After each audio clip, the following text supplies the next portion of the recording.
Siempre supe que trabajar en una funeraria no era para cualquiera, pero nunca imaginé que una experiencia así podría quebrarme por dentro. En el 2014, cuando todo esto ocurrió, yo tenía apenas 22 años y estudiaba contabilidad en las noches. Acepté aquel empleo en la funeraria Luz Eterna porque pagaban mejor que cualquier otro trabajo de medio tiempo y, sinceramente, no estaba en posición de escoger. Mi turno era por las tardes y parte de la noche. Atendía la recepción, organizaba documentos y verificaba que las salas estuvieran listas para los velatorios. Era un trabajo mecánico, rutinario, silencioso, hasta que dejó de serlo. Recuerdo con exactitud el día en que todo cambió.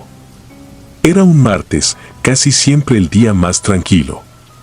No había funerales programados, solo la entrega de un ataúd que llegaría por la noche para prepararlo para un servicio del día siguiente. Yo estaba sentado en la recepción revisando un correo cuando entró un hombre con un traje oscuro. Tenía un aspecto impecable, como si acabara de salir de una reunión importante. Pero había algo en su expresión que me descolocó, parecía confundido, como si no supiera dónde estaba. No hablaré detalles. Solo diré que me preguntó qué era ese lugar. Le respondí lo evidente, la funeraria. Él frunció el ceño, murmuró algo que no alcancé a entender y salió por la puerta sin despedirse. Caminó lento, como si dudara de sus propios pasos.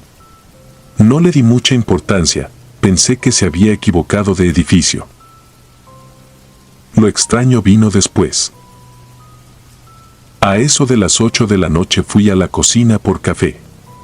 Desde ahí se podía ver una de las salas del fondo, una que debía permanecer cerrada porque no había ningún servicio en curso. A través del vidrio vi a ese mismo hombre sentado en la última fila de sillas, completamente inmóvil, como una estatua. Me quedé paralizado. Sabía que la sala estaba cerrada con llave. Yo mismo la había verificado 2 horas antes. Cuando me armé de valor para acercarme, confirmé lo imposible, la puerta estaba con seguro.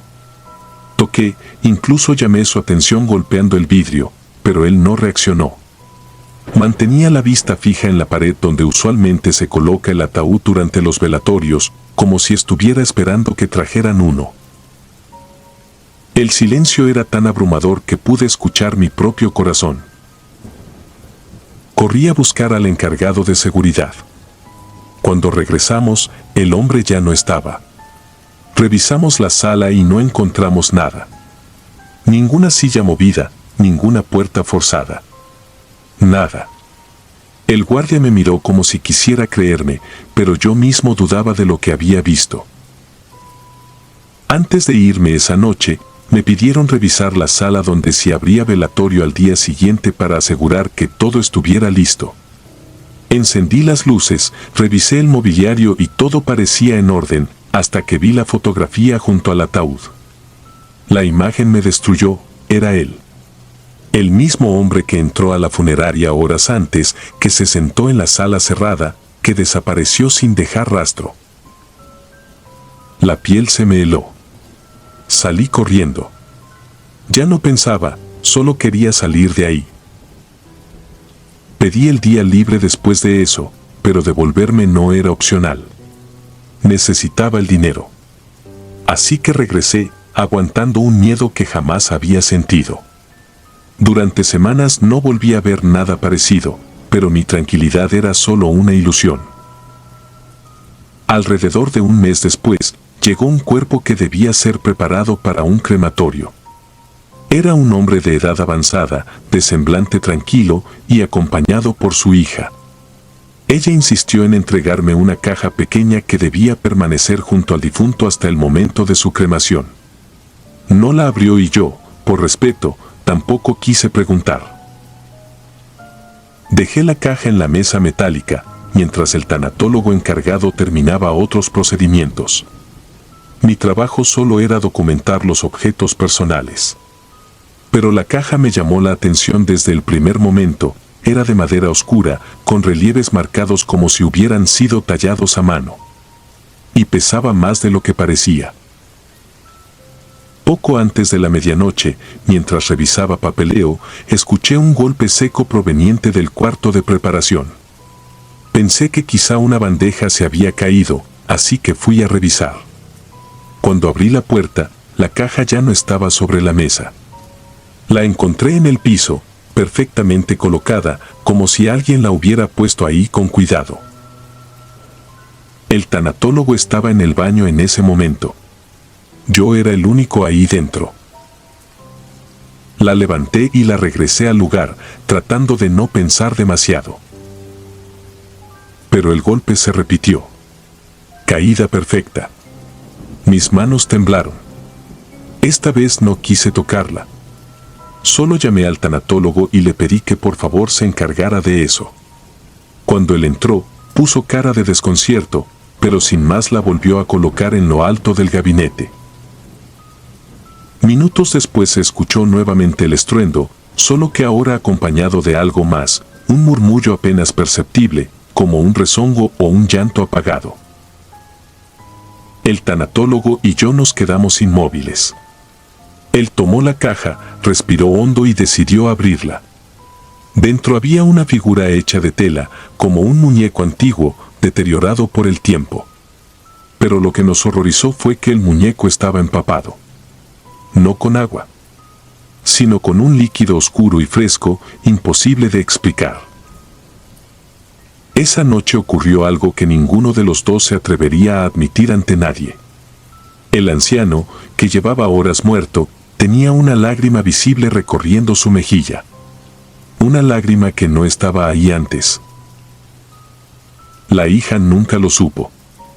Pedimos que se adelantara la cremación y entregamos la caja tal como ella la había traído. A veces sueño con ese hombre de traje. A veces escucho pasos en salas donde no hay nadie. Otras veces creo ver la sombra del anciano caminando en dirección al horno crematorio, como si buscara asegurarse de que su caja siguiera con él hasta el final. Renuncié meses después, pero lo que viví ahí me persigue incluso ahora, tantos años después. Porque hay funerarias donde la gente no entiende que ya no pertenece a este mundo. Y lo peor de todo es que, en algunos casos, ni nosotros tenemos la certeza de estar vivos del todo.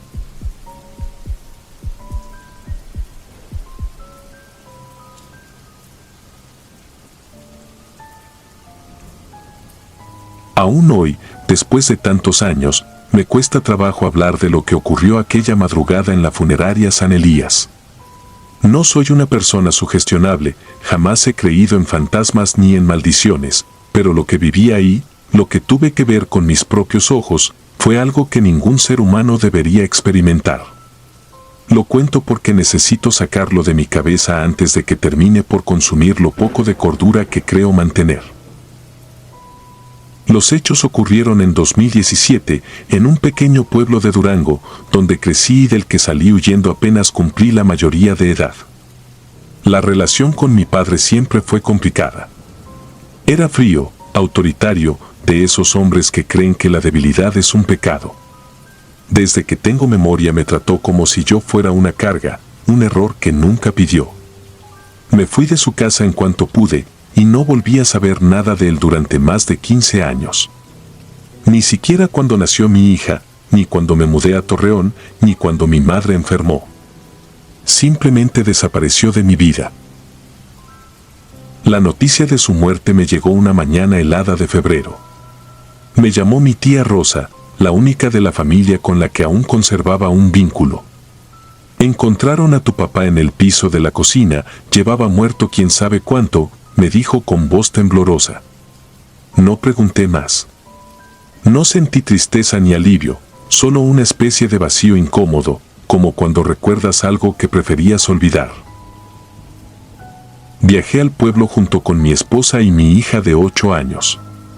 Debíamos encargarnos de los trámites porque nadie más podía hacerlo. La funeraria quedaba justo en la orilla del centro, una construcción vieja, de muros amarillentos y vitrales manchados. Algo en ese lugar me provocó un escalofrío inmediato, como si cargara siglos de aire rancio atrapado en sus pasillos. Apenas entramos, una mujer de cabello negro y recogido en un moño muy apretado nos recibió. No recuerdo su nombre, pero sí su rostro inexpresivo, casi rígido. Me hizo firmar una pila de documentos y me dijo que prepararan el cuerpo en cuanto autorizara el servicio. Mi esposa se llevó a nuestra hija a una tienda cercana para comprarle algo de comer, mientras yo terminaba de llenar formularios en la pequeña recepción iluminada por un solo foco amarillo. Fue entonces cuando todo comenzó. Escuché mi nombre, pronunciado con una voz que conocía demasiado bien. No lo oía desde que tenía 17 años.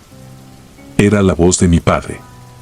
Al principio me quedé inmóvil, pensando que era el recuerdo jugándome una mala pasada.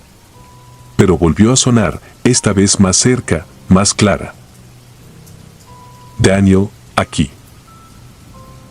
Miré hacia el largo pasillo frente a mí, uno que las luces apenas alcanzaban a iluminar. Las puertas cerradas se alineaban como si cada una ocultara algo peor que la anterior. Sentí un impulso irracional de caminar hacia donde provenía la voz, como si el simple acto de avanzar pudiera responder preguntas que nunca quise hacerme. Pero avancé. Uno no entiende por qué hace estas cosas hasta que se ve dentro de ellas. El pasillo olía a desinfectante viejo y humedad. Escuchaba el eco de mis pasos como si caminara dentro de un túnel. La voz volvió a llamarme, esta vez proveniente del último cuarto, el que tenía un letrero oxidado que decía solo personal autorizado. La luz interior estaba apagada. Me asomé por la pequeña ventanilla, pero solo vi oscuridad absoluta. Empujé la puerta. El frío del cuarto era distinto, pesado, espeso, como si hubiera estado sellado durante años. Encendí la linterna del celular y la dirigí hacia las camillas metálicas. Sobre la última, al fondo, estaba el cuerpo de mi padre. No tenía sábana, ni ropa, yacía rígido, los ojos completamente abiertos, mirando hacia el techo. Me quedé quieto, incapaz de acercarme. Nunca había visto un cadáver así, tan expuesto, tan silencioso. Giré la luz para buscar el interruptor. Mientras lo hacía escuché un sonido que jamás olvidaré. Un rechinar metálico, lento, como si algo se desplazara sobre la camilla. Volteé de inmediato. Mi padre ya no estaba acostado. Estaba sentado, inclinado hacia mí, como si hubiera hecho fuerza para levantarse. No grité. No pude.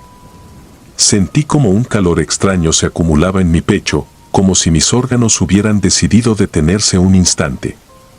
Di un paso hacia atrás sin quitar la luz de su rostro. Su expresión era completamente vacía, carente de cualquier gesto humano. Pero sus ojos, esos ojos parecían reconocerme. Salí del cuarto tambaleándome, sin aire, sin saber si había visto algo real o si me estaba volviendo loco. Corrí hasta la recepción. La encargada me vio pálido, sudando, y me preguntó si todo estaba bien. Mentí. Le dije que solo necesitaba aire.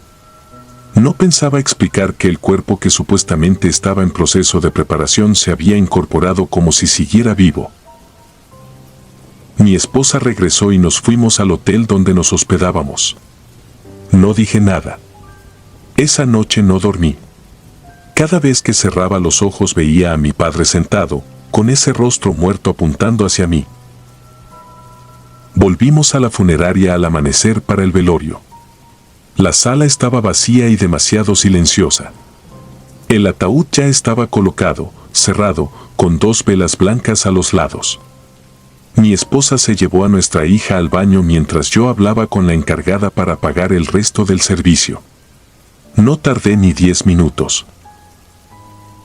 Cuando regresé, encontré a mi hija recargada en el ataúd, sonriendo, como si platicara con alguien. Me acerqué y le pregunté qué hacía. Me respondió sin voltearme a ver. El abuelito dice que no me vaya, que quiere jugar conmigo.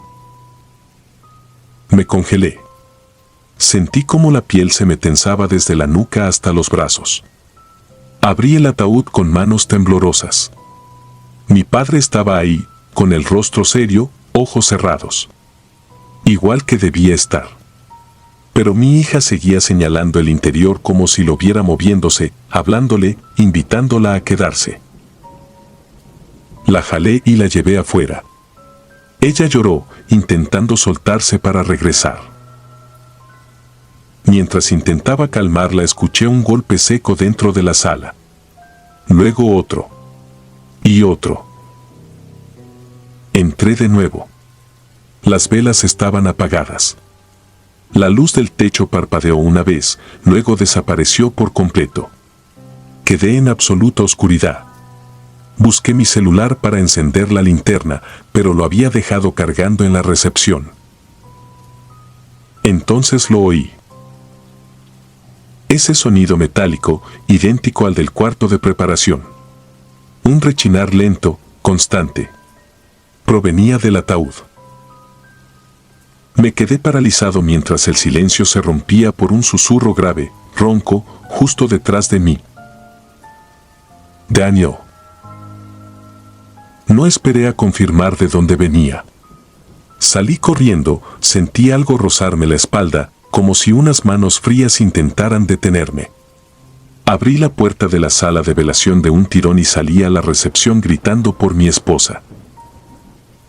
Más tarde, cuando la funeraria abrió todas las luces y los demás familiares llegaron, todo estaba exactamente como debía. El cuerpo intacto. El ataúd cerrado. Nada fuera de su lugar. Nadie me creyó. Ni siquiera mi esposa. Pero mi hija. Ella todavía recuerda lo que el abuelito le dijo. Que él no había terminado su último servicio. Que todavía le faltaba a alguien a quien llevarse. Desde entonces no he vuelto al pueblo. Y cada febrero, sin falta, sueño con él llamándome desde un pasillo oscuro. Como si esperara que vuelva. Como si supiera que un día tendré que hacerlo.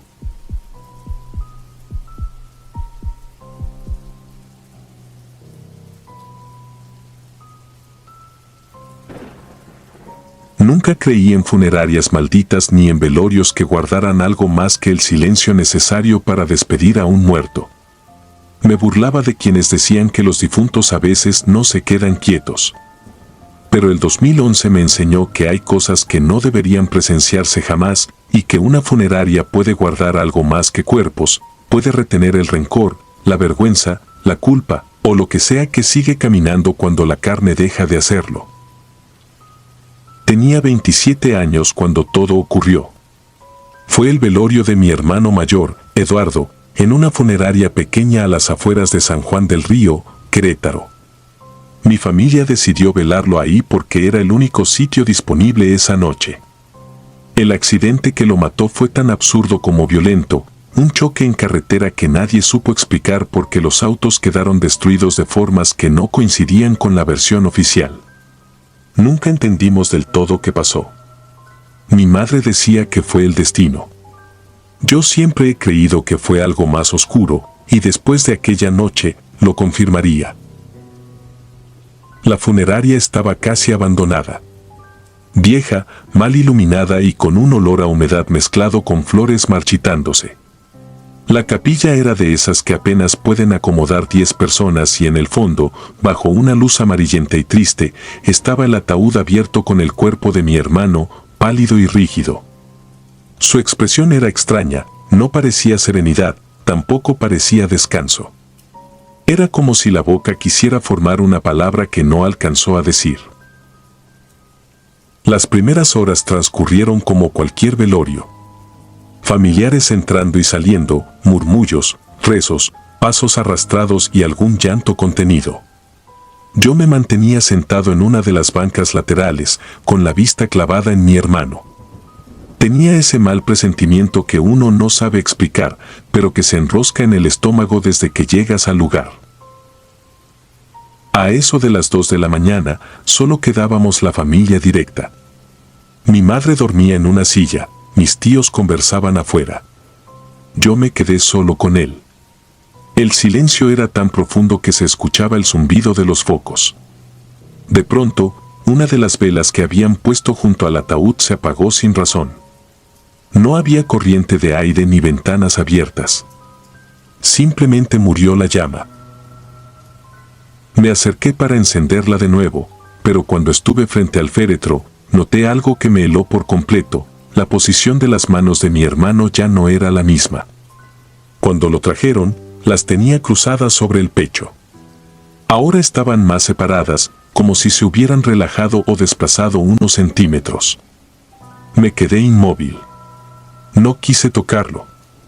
No quise confirmar nada.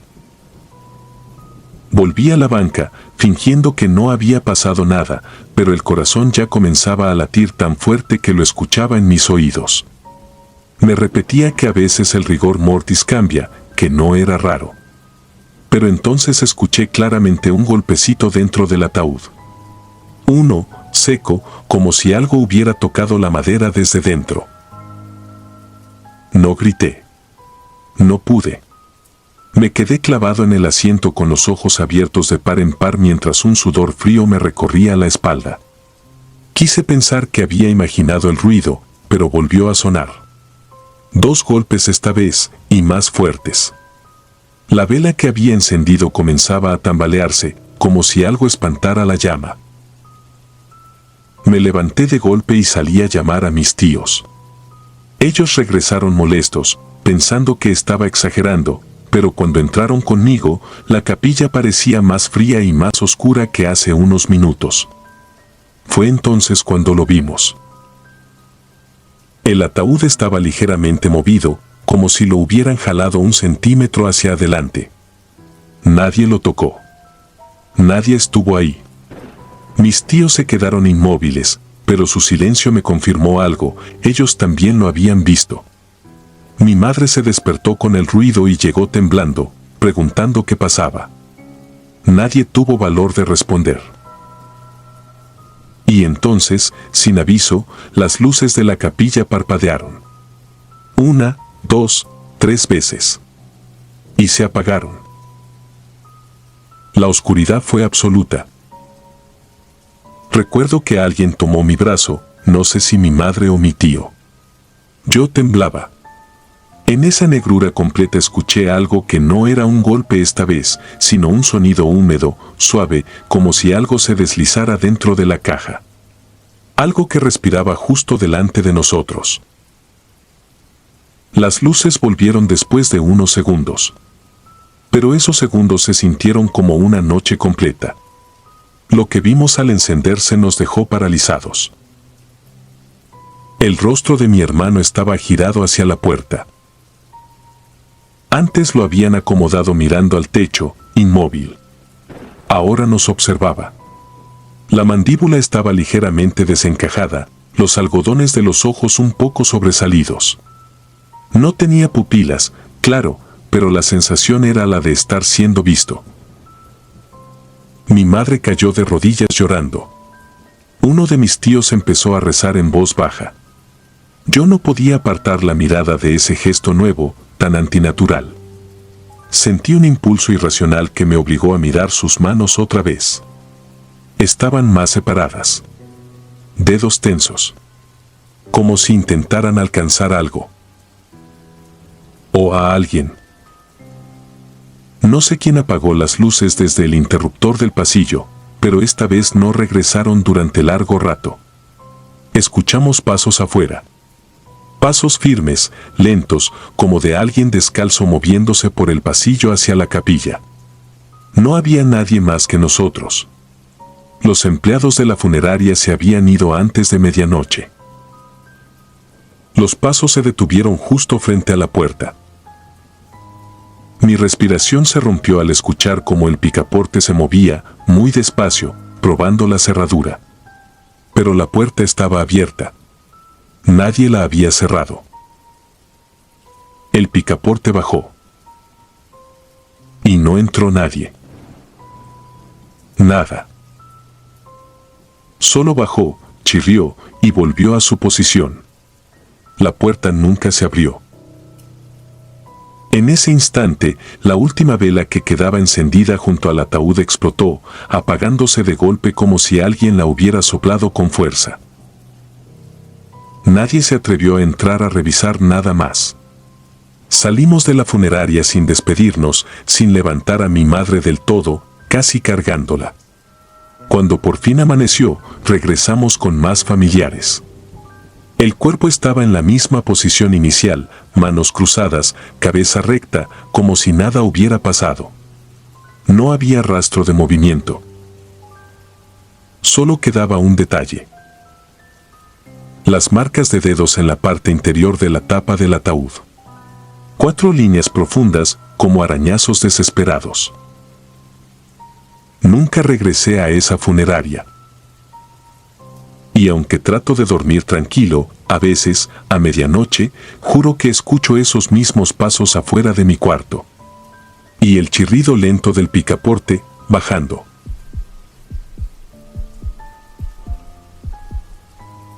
Suscribirte y darle like ayuda mucho a este canal. Si ya has escuchado mi contenido antes, te ha gustado y estás disfrutando lo que escuchas en este sector, te agradeceré que presiones el botón de suscribirse. Sin más interrupciones, continuamos.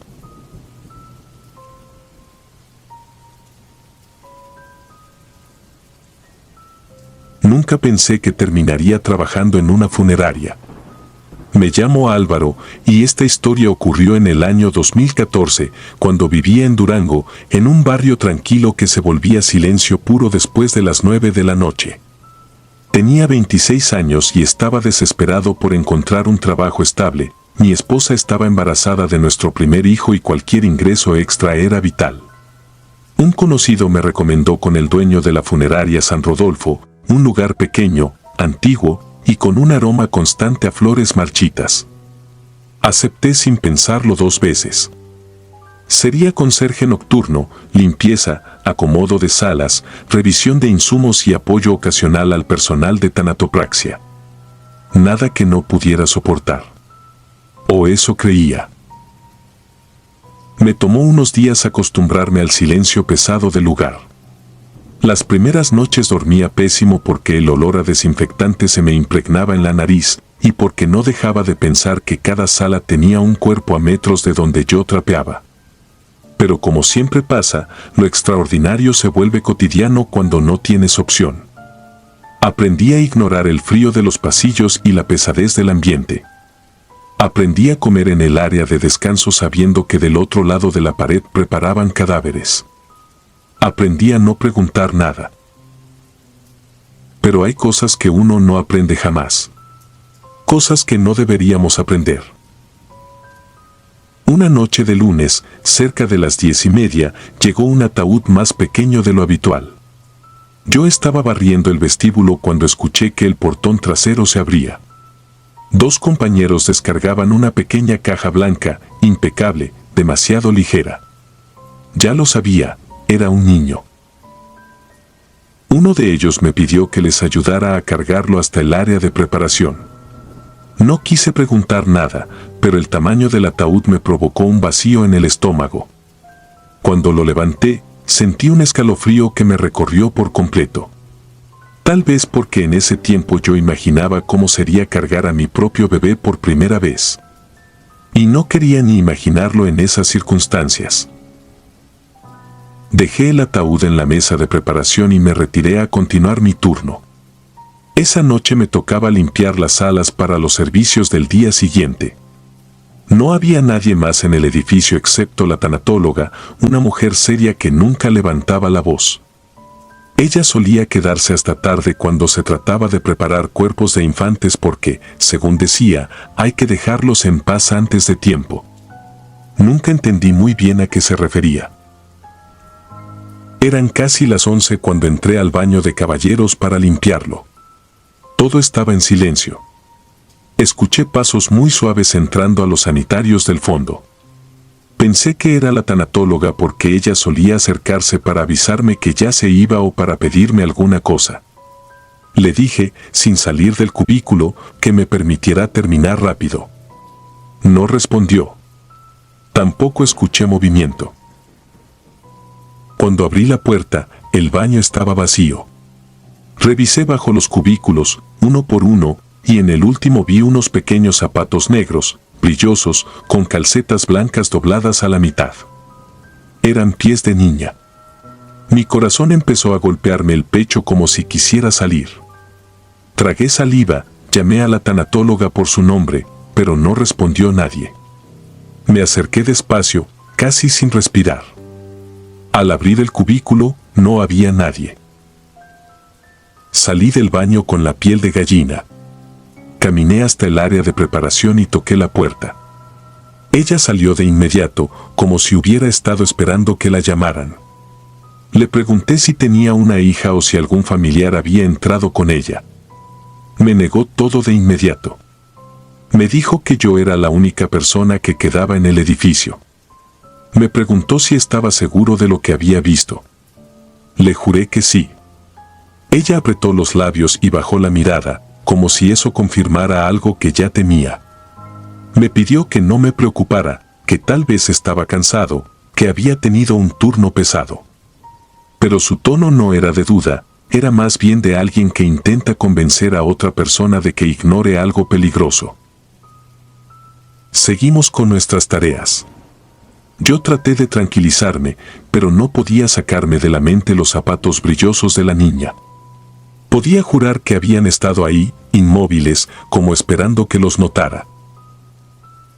Poco antes de medianoche, la tanatóloga terminó su labor y se despidió. Me dijo, con un tono extraño, que tratara de no quedarme tan tarde. Lo dijo como quien da un consejo urgente, no una cortesía. Me dejó solo con el zumbido de las luces fluorescentes. Me dirigí a la sala donde se velaría a la pequeña al día siguiente. Tenía que acomodar las sillas, revisar flores y limpiar el piso. Todo era absolutamente normal hasta que escuché algo. Al principio pensé que era un gemido lejano. Pero mientras más silencio hacía, más claro era, un llanto infantil, débil, entrecortado, como si alguien tratara de contenerlo. El sonido venía del cuarto donde colocaban a los difuntos ya dentro de sus ataúdes. Caminé hacia allá mientras mi respiración se volvía cada vez más pesada. Le hablé a quien estuviera llorando, aunque sabía que no obtendría respuesta. Abrí la puerta. Y el llanto se detuvo al instante. Solo había un ataúd ahí dentro, el blanco, pequeño, el mismo que yo había ayudado a cargar. Cerré la puerta de inmediato.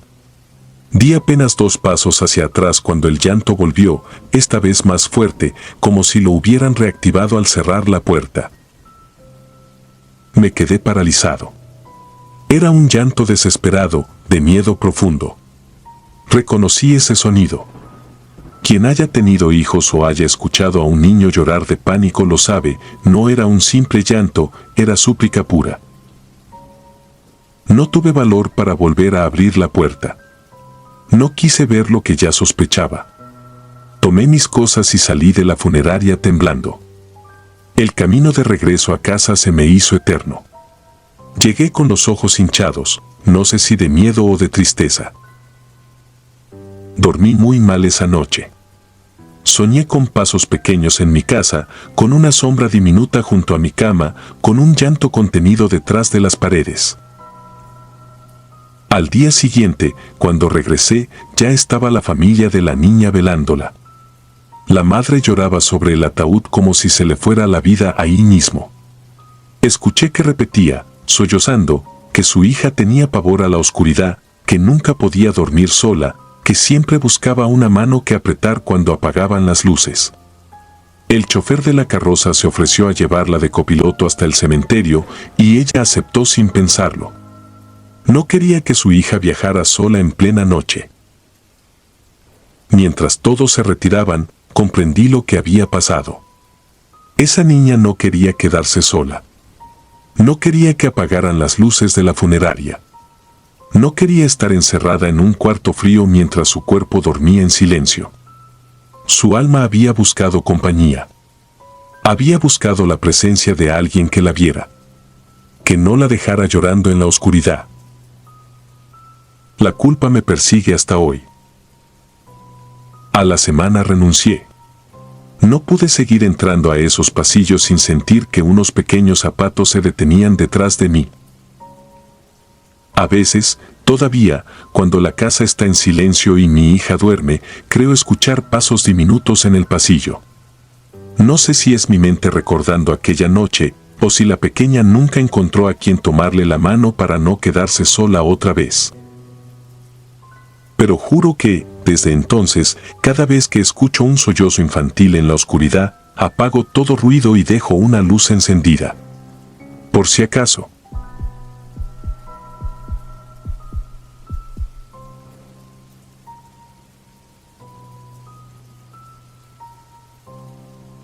Voy a contarte esto como realmente ocurrió, sin adornos y sin exageraciones, porque a veces la verdad es suficientemente terrible. Me llamo Mauricio y en el año 2014 trabajé durante algunos meses en una funeraria antigua del centro histórico de Querétaro. Era un edificio enorme, con pasillos que retumbaban a la menor pisada y techos tan altos que cualquier sonido parecía venir desde un vacío invisible. Había sido remodelada muchas veces, pero una parte del lugar, la más vieja, la que pocos empleados usaban, siempre se conservó igual desde que se inauguró, casi 100 años atrás. Entré gracias a un conocido de mi madre. Yo estudiaba por las tardes y necesitaba un trabajo que no interfiriera con mis horarios, así que el turno nocturno me venía perfecto. Nunca tuve miedo a la muerte ni a los muertos y, aunque al principio me incomodaba estar rodeado de familias devastadas, terminé encontrando cierto propósito ahí. Sentía que podía ser útil cuando más me necesitaban. Mi jefe decía que mi forma de tratar a la gente era demasiado amable y que eso no era común entre los empleados. Eso, lejos de ayudarme, me aisló. Nadie quería convivir conmigo y yo, para evitar problemas, me dediqué por completo al trabajo. La funeraria tenía 5 salas. 3 modernas, 2 viejas. Donde se realizaban los servicios de gente con dinero era en las nuevas, amplias, iluminadas, con cafetería incluida. Las salas viejas, sin embargo, eran distintas. Tenían bancas de madera pesada, lámparas amarillentas y techos que parecían exhalar frío. Una de ellas, la sala 2, era la más evitada por todos. No porque pasara algo evidente, sino porque la gente decía que ahí se sentía diferente. Demasiado silencio, demasiada sombra. Una noche, cerca de las 11, llegó un servicio pequeño, una mujer joven que había fallecido de manera repentina, apenas 30 años. Solo llegaron sus padres y un par de conocidos. Querían algo sencillo, íntimo, y como las salas modernas estaban ocupadas, tuve que preparar la sala 2. No era la primera vez que estaba ahí, pero jamás dejaba de incomodarme. Sabía que estaba vieja, pero había algo más, como si el aire estuviera atrapado desde décadas atrás, como si la oscuridad fuera más espesa que en otras salas. Coloqué el ataúd, las flores, las velas eléctricas y el libro de condolencias. Luego me alejé discretamente. Unos minutos después, la familia llegó. Tomaron asiento alrededor del ataúd y comenzaron a llorar en silencio. Me quedé en la puerta, por si necesitaban algo. Al cabo de una hora, uno de ellos me dijo que regresarían temprano por la mañana, que se irían a descansar. Me sorprendió, pues en la mayoría de los casos al menos alguien se quedaba toda la noche. Pero era su decisión. Acompañé a la familia hasta la salida y cuando la puerta se cerró, regresé a la sala 2 para hacer una última revisión. La sala estaba vacía. Totalmente vacía. Y aún así sentí que no estaba solo. Me quedé quieto, intentando descifrar si esa sensación venía del cansancio o de algo más. Respiré hondo, tratando de tranquilizarme, pero mientras lo hacía pude jurar que escuché un sollozo, suave, casi ahogado, proveniente de la parte trasera de la sala. No era la primera vez que escuchaba cosas así en la funeraria. Muchos empleados hablaban de eco emocional, de ruidos que se quedaban impregnados en las paredes por tanto dolor que habían visto. Algunas noches escuchaba pasos lejanos o el crujir de las bancas sin razón. Normalmente lo ignoraba. Aquella vez no pude. El llanto era demasiado real. Y demasiado reciente. Caminé hacia el fondo, donde las bancas viejas se extendían alineadas. El sonido seguía, como si alguien llorara intentando no llamar la atención. Al llegar a la última fila, la vi. Una mujer. Sentada. De espaldas a mí. Su cabello era tan negro que parecían hebras de tinta cayendo hasta la mitad de su espalda. Llevaba un suéter gris claro. Estaba doblada hacia adelante, con los codos sobre las rodillas y el llanto salía entre sus manos. No debía haber nadie ahí. Le hablé con suavidad, preguntándole si necesitaba algo, si tal vez pertenecía a la familia. No respondió. No se movió. Me acerqué un poco más. El llanto disminuyó, pero no se detuvo. En un impulso extraño, como si necesitara ver su rostro, avancé 2 pasos más. Ella giró la cabeza. Pero no hacia mí. Giró hacia el extremo contrario, como dándome la espalda incluso más. Fue un movimiento demasiado lento, demasiado consciente, casi anticipado. Como si supiera que yo estaba ahí, pero no quisiera que la viera.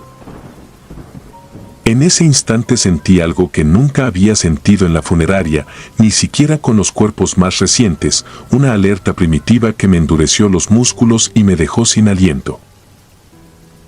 Di un paso atrás. Y ella se enderezó. Su llanto se detuvo de golpe. No giró hacia mí. Pero pude notar que su cuerpo, al incorporarse, era extraño. Como si estuviera doblada de más, como si sus hombros subieran más de lo normal y sus brazos parecieran demasiado largos. Me alejé otro paso. No sabía por qué me estaba aterrando tanto, pero necesitaba salir de ahí. Traté de hablarle de nuevo, como para convencerme de que era una persona normal, alguien que había regresado sin que yo lo notara. ¿Está usted bien?, murmuré con la voz rota. En lugar de responder, la mujer levantó lentamente una mano y se la llevó al cabello.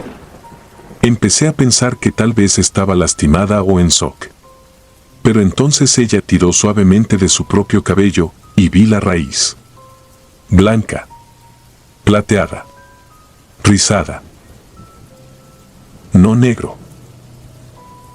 No lacio. La raíz que asomó era completamente distinta al resto. Como si su pelo verdadero fuera de una mujer mucho mayor. Comprendí algo esencial en ese instante, aquello que estaba frente a mí no estaba bien. No estaba vivo. Y estaba disfrazado de algo que no era. No quise esperar a que se volteara. Retrocedí sin darle la espalda y salí de la sala.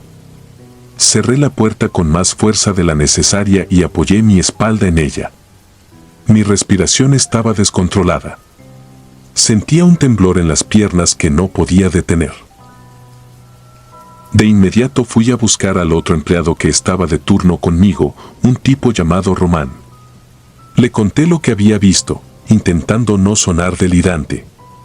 Él solo se rió y me dijo que probablemente era alguna visita que había regresado sin que yo la viera. No le creí, pero no quise discutir. Decidí quedarme en recepción, donde al menos las luces eran más brillantes y había cámaras. Cada cierto tiempo revisaba el monitor de la sala 2. Durante casi una hora, todo permaneció igual: bancas, flores, ataúd, vacío. Hasta que dejó de estar vacío. En la penumbra de la última fila, justo donde la había visto sentada antes, apareció una silueta. No nítida. No sólida. Pero definitivamente ahí. inmóvil, agachada. La imagen era vieja, granulada, pero podía distinguir perfectamente un contorno humano que no debería existir. Me paralicé. No quise volver ahí. No esa noche. A las 6 de la mañana, cuando la familia regresó, la sala estaba completamente vacía. Como si nada hubiera ocurrido. Uno de los familiares comentó que el cabello de la difunta se veía distinto, como si lo hubieran peinado durante la noche, un comentario inocente que me dejó helado. Nunca dije nada. Ni esa mañana ni nunca. Terminé mi contrato, pero desde aquella noche supe que la sala 2 tenía algo que no pertenecía a este mundo, algo que no buscaba asustar, sino esconderse. O disfrazarse. A veces, cuando cierro los ojos, aún puedo escuchar aquel llanto ahogado, y cada vez que lo recuerdo tengo la certeza de que no lloraba por su dolor. Lloraba porque sabía que me había dado cuenta. Si disfrutas de los relatos, te invitamos a apoyarnos con un like y un comentario, ya que eso nos ayuda muchísimo. Además, si aún no estás suscrito o suscrita, te animamos a formar parte de la comunidad del terror. Muchas gracias por escucharnos y por tu apoyo.